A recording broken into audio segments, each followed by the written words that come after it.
Who's next on your list here?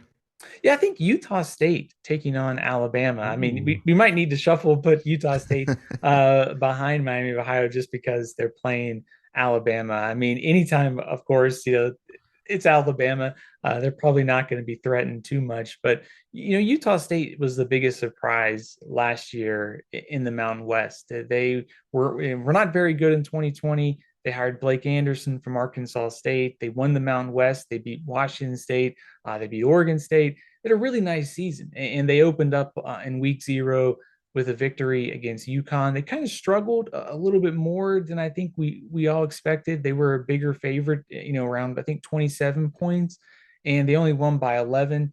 They had some turnover issues. I think maybe it just wasn't as clean as we were expecting. I think when you start breaking down this team, there are some things that stand out to you, and it's number one, Logan Bonner at quarterback, one of the better quarterbacks in the Mountain West.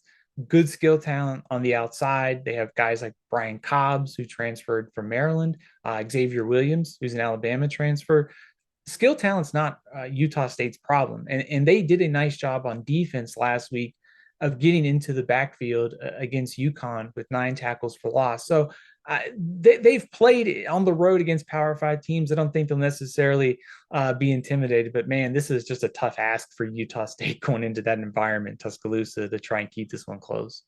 Yeah, and to your point, I was stunned, Steven. I had no idea, I guess just because I don't pay close attention to Utah State, but 12-3 under Blake Anderson. They went 11-3 last year. And actually, the last two times they faced a Power Five opponent, they beat them. Washington State and Oregon State, of course, world of difference between those two Yeah. and Alabama. But Yeah.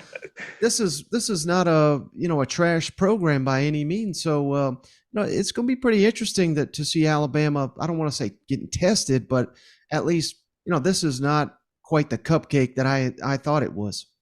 I think if you're Alabama, it could do two things too. If Utah State's pass rush is as good as it was against UConn, it gives you a chance to sort of figure out your offensive line, especially coming into the year with the question marks they had. And also Utah State, we talked about Logan Bonner, their receivers are good.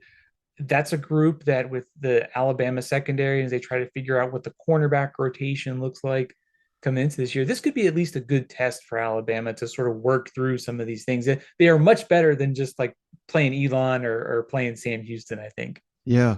All right. So